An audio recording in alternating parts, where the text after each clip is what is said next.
Okay, so if you use 1, 2, 3 are not right triangles. What else? They're labeled. Okay. With like inches and stuff. Yes, they have measurements. Okay. What do you notice about what you have on each of them? What do they give you for information? They don't, the thing's not. Sides. Two sides, one angle. The thing is not what? The angle's not exact 90. Right. Okay. When you are given two sides and the included angle, so what I mean by that is it has to be in between the two sides, then you can use this formula I'm going to give you to find the area. All right, so it is 1/2 times A times B times sine C, capital C because that means angle. You can do, what is the same as 1/2? Right. You would be so mad if I used 0.5 instead of half, Brett? That's weird. Focus. Put your phone away. All right. Now, I got this question a lot last hour. A and B, are those interchangeable? Like, think Pythagorean theorem. Can we switch A and B? Yeah. Yes. Same thing here. It doesn't matter which one's A, which one's B, okay? So if we look at number 1, 7 can be A, 4 would be B.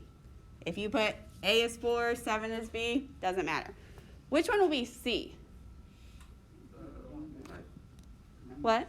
The 96, because it's the only angle we have. That's our C. So I just plug into the formula. So the area is what we're trying to find. So it would be 1/2 or 0.5. If you do 1/2 in your calculator, you do it parentheses 1 divided by 2. Times, what is A? 7 times, what's B? 4 times, oh, not just 96 though. Make sure you do sine or your answer will be way bigger than it's supposed to be. Okay, that I think you have to round that to the nearest tenth. So 13.9. 13. No, it's 9.2. It's 13.92. 9.2 would stay 9 then. Okay, so 13.9. So what questions do we have on that? Easy. Get something different? Promise? I have 12.49. 12.49. Let me look at what you typed in. Could be a calculator thing. Okay. Oh, never mind. Okay. All right, 2 and 3. So again, A and B are interchangeable. Okay. C has to be the angle that goes with sine. So I want you to just take, let's do a minute. So does it matter And which one you use for A and B? Nope. As long as they're both like times 8 times 3, but you can switch them. So take a minute and try that. Just raise your hand when you're done, actually, because I'll check them.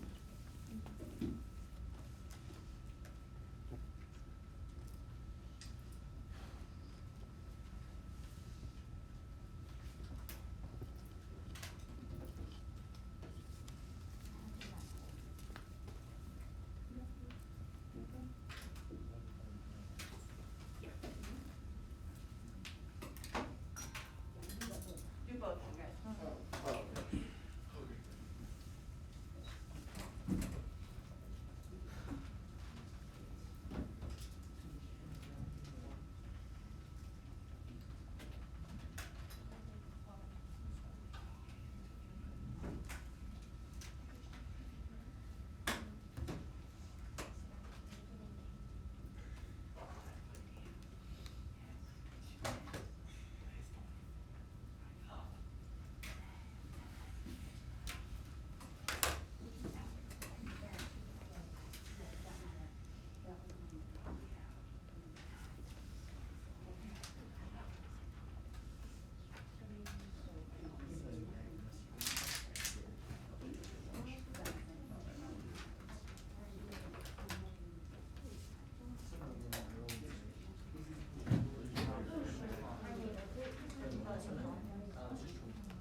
Okay, so a little bit longer there. Sorry, I want to make sure everyone got them. So 2, what did we get? 11.9. You did, it was 11.88, so make sure you make that 0.9. A is just for area, okay, not the angle. And then 23 actually rounded to a whole number. What was that? 24. All right, so those are not hard. They're just, there's an additional formula. Okay. Now, this is probably the hardest test, or hardest question on the test. Just giving you a heads up. So if you, even if you can get part of this, honestly, it'll be a big help. Pay close attention on these. They are difficult. Mostly just because there's a lot of parts. It's not that the math itself is that difficult. But, all right, so they're going to give you this picture. I'll walk through the steps as I solve it. It says a pentagon is inscribed in a circle with a radius of 14. First thing we need to talk about is, what is a radius? Halfway. From where? Okay, so center is the point in the middle of a circle. They already drew the pentagon for you on this one, because the pentagon means how many sides? 5. We were all over the place there. All right, and then I'm just going to draw the radius. I don't want to draw it to like here. Why would that not be the radius? Don't draw that. What? Has to go, yeah, to one of the corners. You could think of it like that. Has to go all the way to the edge of the circle, okay? So I could draw it here. And what should that measurement be? 14, because they give us that radius, okay? First part is find the area, okay? So I put these here. If you forget on your homework, please refer back to these, because I know it is kind of a long process. So draw the picture, label given measurements. Okay, that's all they gave us. We did that. Split shape into. No. What unit, or what shape are we focusing on this unit? Okay, so if you're given a picture that's not a triangle, make it. Split into triangles. So how could I take a pentagon and split it into triangles within this circle? Draw a line to where? Yes. So how many am I going to be able to make? 3 or 2. No. Keep drawing. 1, 2, 6. Now we're getting crazy. It's 5. So it should be the same number of the sides. All right. Do I know this side measurement for the triangle? Yes. What is it? It's 14 on it. All of those are 14. Okay. So because the radius has to be the same, I'm just going to mark them with congruent. Okay. So I'm going to focus on one triangle right now, okay? So if you want to highlight one, you can. I'm going to focus on this one. They should all be congruent, though, okay? It doesn't really matter which one we pick. All right. To use the formula we just learned, the sine equals 1/2, or 1/2 AB times sine C. What am I missing? So I need side angle side. You're asking them that as the angles. I'm missing this angle right in there, right here. But we can find that. Do we know the degrees of a circle? 360, okay. So we're going to take 360 and split it into how many equal parts? Look again. 5. So 360 divided by 5. 72. So that is that angle right there. Okay, which is then it's all the others too. But now can we use the formula? Do we have A, B, and C? Yes. Okay, so let's do that. So A would equal 1/2 times what would A be? 14. Okay, what would B? 13. And then times what? Sine 72. Good. Okay, that is not your final answer, but let me know what you get. 93.2. Okay. So I need you to think for a sec. If that is one triangle, what did they ask for? Okay, watch close here. Sometimes I see kids forget this step. They want the area of what? Whole thing. Hayden, how can we find the whole thing if we have one of the triangles? By how many? Yeah. And if it was a hexagon, we would do by 6. Or heptagon, we do 7, etc. Okay? So multiply by how many sides, essentially, you have. So take that times 5. Caden, did you get it? No, I got turned on over. On the first thing? Yeah. Okay, give me just a minute to come look at it for you. All right, so again, I put that right here. Wait, 466? I got 5.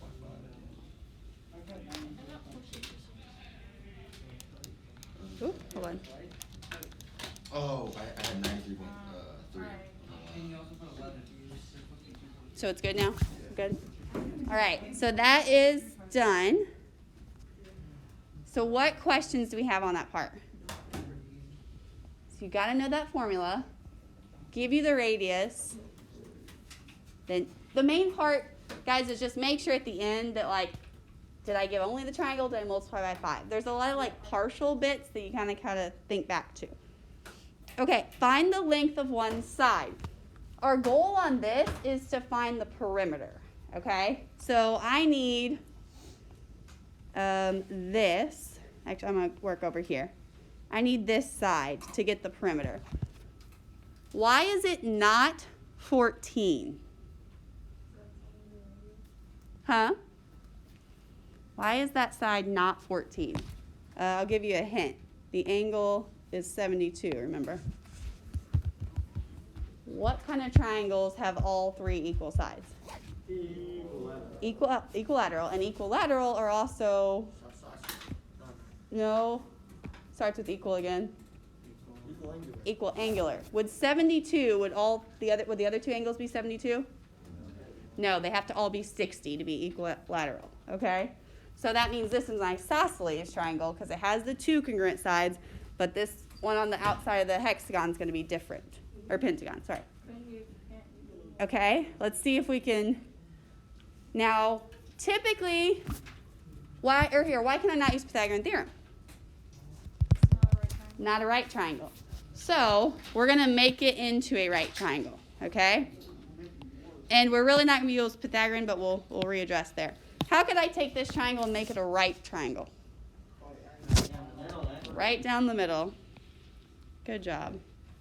Because that would be perpendicular to this line, making this a 90. So I'm only focusing now on this triangle. Okay? And initially you may think, well, we don't know anything about that triangle. We do know the hypotenuse. What's the hypotenuse? 14. And we could know this angle.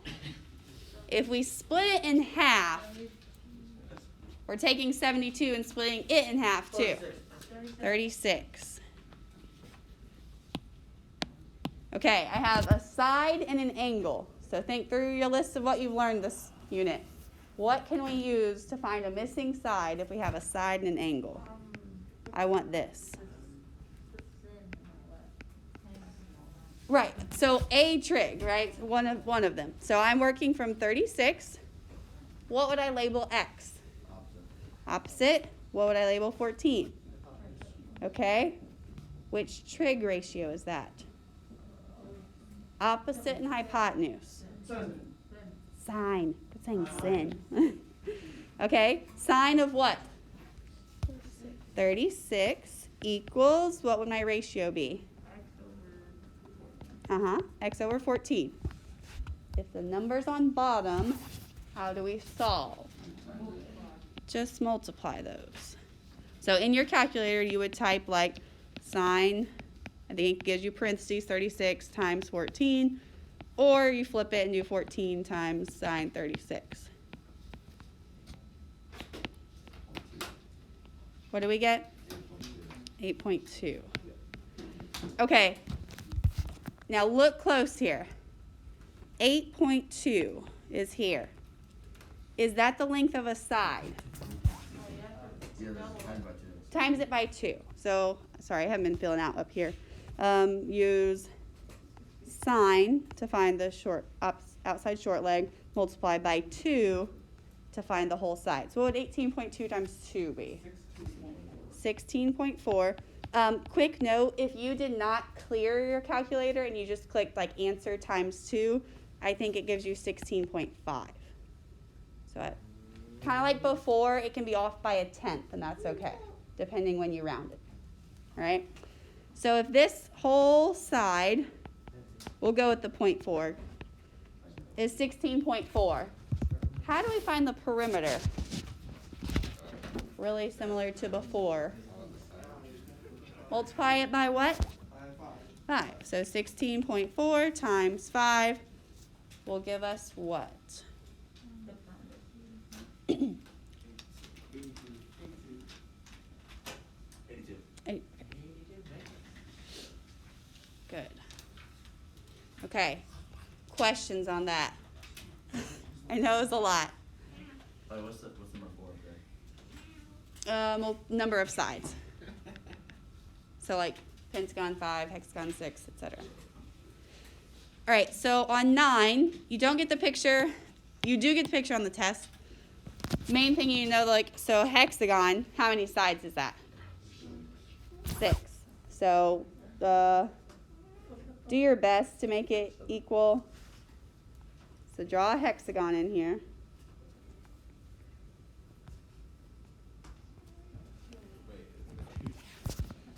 Is that 6? All right, what else do we know from number 9? 7 radius is all the way. Okay, the radius is 7. Okay, so I want you to just take a minute, draw your other triangles, and try to find the inner angle, like we did on the first one, okay?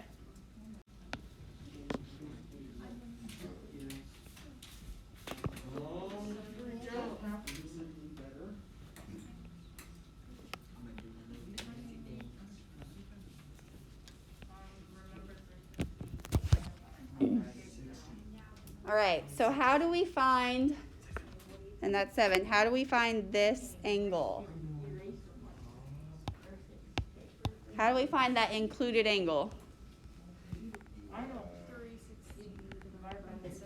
Right, so this time we're dividing by 6 instead of 5 because it was a hexagon. Okay, so what does that make this? 60. Why is that 60? Because 360 divided by 6 is 60. Wow. Does that make sense of why we use 360? Yeah, why are you dividing by 6 then? Because there's 6 sides instead of 5 this time. Yeah. So if it were 7, we'd use 7, etc. Okay. Do we have enough information to use our triangle formula? 1/2 AB sine C. Do we have A, B, and C? Yes, because remember C is the angle. So we're going to do 1/2 times 7 times 7. And then what? Can we just do 49? Yes. Don't mess up in your head. Okay, that will give you one triangle. So see what that is. Was it? I think so. Do you guys agree with 21.2? Okay. Is that my answer?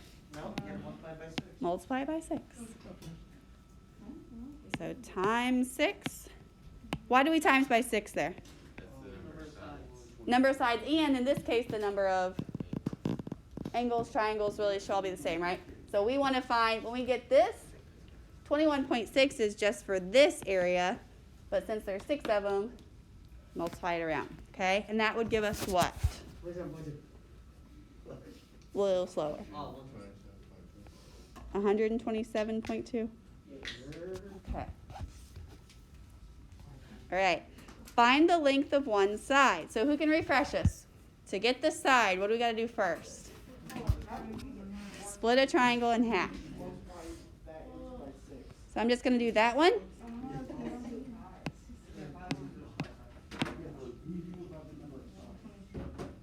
Okay, so if I split that one in half, I now have a 90. What is the hypotenuse? 7, yes. What is the included angle. Or this one here, sorry. 30. Okay. Now I'll wait till the end. I'll make you do the hard part and then tell you the trick. All right. Why can I not, or what can I do here to find my outside here? The short leg in this case. What can you do? What? Yeah, you can do sine. There's like 3 ways you could have done this, by the way. So if you realize that's a 30, 60, 90 triangle, it could be faster. All right, so if we do sine, we're doing sine of what angle? 30 equals, opposite is x, 7 is on bottom. Okay, multiply. Or actually, do we have to round? It may come out even. Is it exactly 3.5? Yeah. Okay, that's because it is a 30, 60, 90. Yeah, it is. Okay, it's being slow.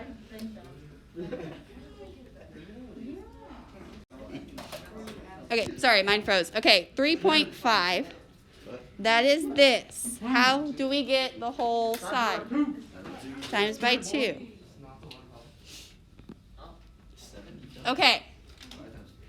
So, what do you notice? It says this is 7. This whole side is 7. Okay. So, if you had realized earlier, what kind of triangles are these? Equilateral. How could you know just by looking that that's an equilateral? 60. 60 degree there. If these are going to have to also be 60. Because we know they're not 30 since these sides are congruent. They're opposite angles are congruent. So that's something you could have done. If you realized it was a 30, 60, 90, the short leg is half of the hypotenuse. That would have worked. Either way there. Okay, so I have the length of one side. Last step should take you about 2 seconds. How do you find the perimeter? Times by 6, which is?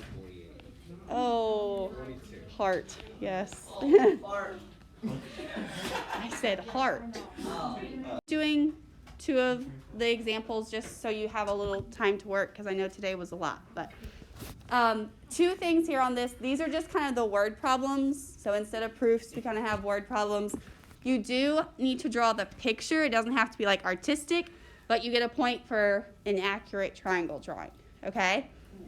All right, elevation. Do you think if something is looking at elevation, is that going up or down? Up. So is the angle created from the ground going up towards a point? All right, angle of depression is moving down towards a point from an object typically. But you want to look at here. So look close here. Oh, I have that. It is not this angle. So if this were a plane and the plane's going to be landing, it says like the angle of depression. Is it going to go straight down to get to that point? No, that would be very dangerous, right? It needs to follow the hypotenuse line. So the actual angle of depression is right there. Let me clear this off. So it is the one that's outside of the triangle there. Okay, so it would be here. Okay, but what makes this simpler is if this were like, you can kind of think of it like a rectangle where these are parallel. Okay, so if this is the angle of depression up here, and I'm looking at the triangle, which one is it congruent to? This one, the one at the bottom. Bottom right, because those are alternate interior. Woohoo! So it is congruent to the bottom non-right triangle. Obviously, that's not the 90, okay? Because they are alternate interior angles.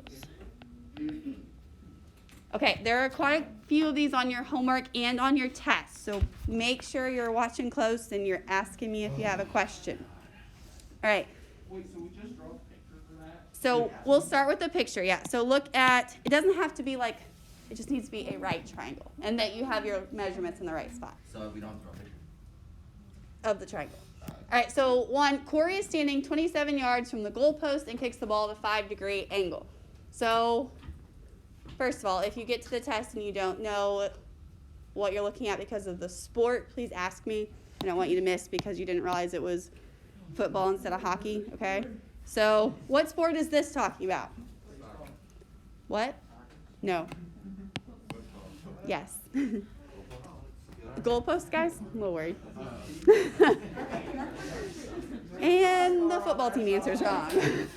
Okay. Corey is standing 27 yards from there. So where would I label that at? Where is he at? Okay, and I measure distance like along the ground, right? So that is 27. Here's Corey.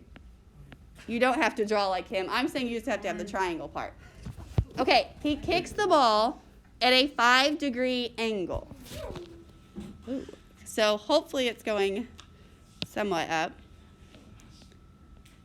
We don't really know exactly how far that is, but the angle is how we're going to see if it will work. So that angle of elevation should be going from the ground up.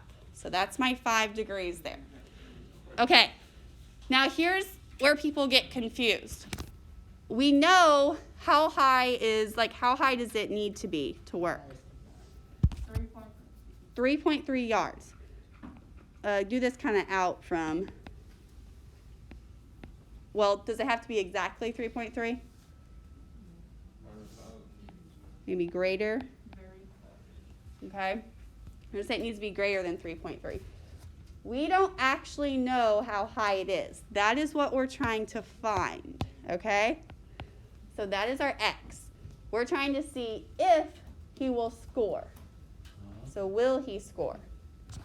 So we have an angle and a side. When we have an angle and a side, what do we use to solve? We need 2 sides for Pythagorean theorem, right? So one of our, okay, so circle your angle. What would I label X? What would I label 27?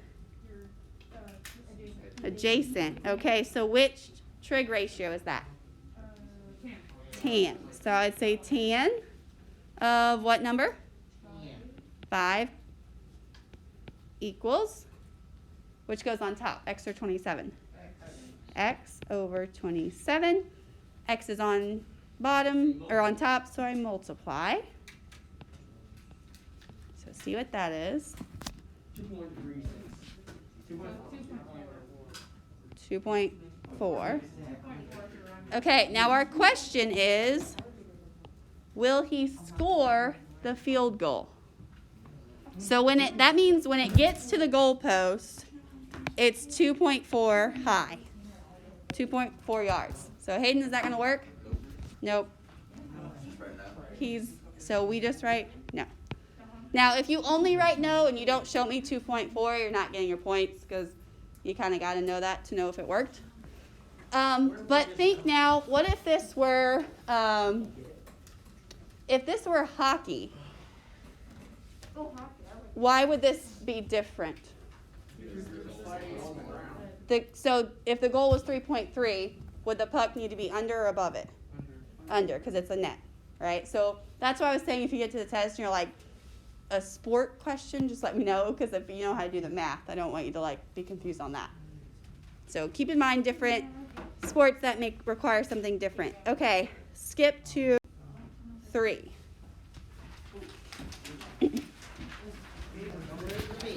Okay, so 3 is talking about angle of depression, okay? I'm just going to write plane instead of drawing it. So the angle of depression from a plane on its descent to St. Louis International Airport is 20 degrees.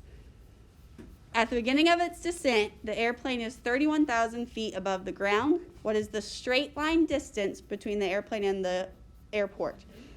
Okay, so angle of depression, remember it's like going down. You just want to draw, I think like your right triangle here. And now think about what we know.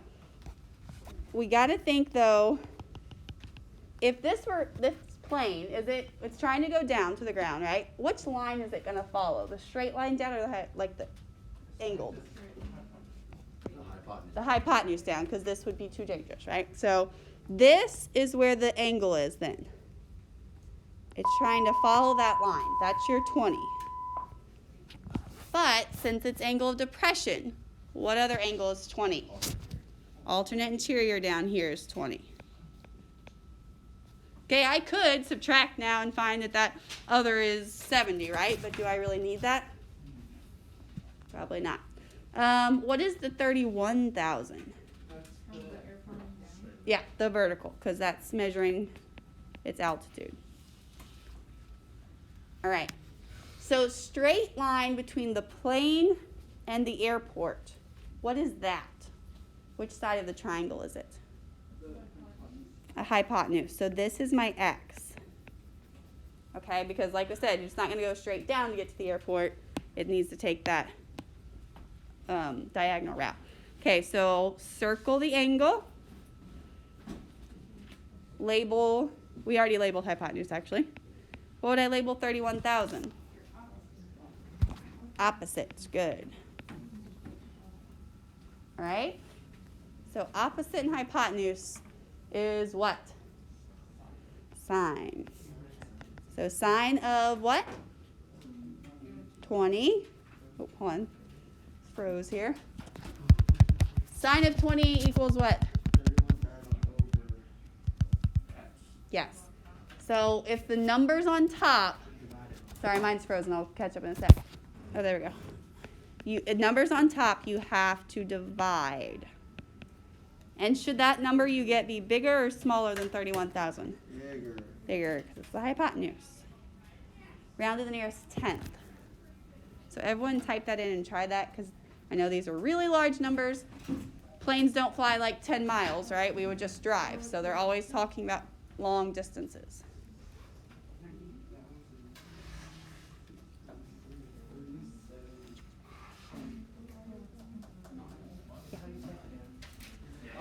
Okay, nearest tenth. Don't forget nearest tenth.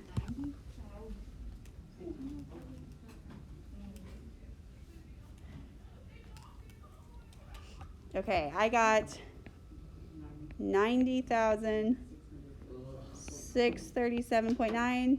Yeah, and that is that, what is that being measured in? Feet. Okay. So, do we have any questions on that one? Think of. The main thing is, if you can get the drawing right, you should probably be able to figure out your the trig part. You said yes or no on this one? What do you think? Yes. Yeah. What's the question? Look for the question. What is the straight line? Did we give them a distance? Oh, yeah. Yes. So yeah, do check back. I think I put like on the test, it'll have like a blank. If there's a yes or no, have an extra blank. Okay. All right. So next class we will, just a reminder, we'll have test review and then test. So you'll have the remainder of today to work homework.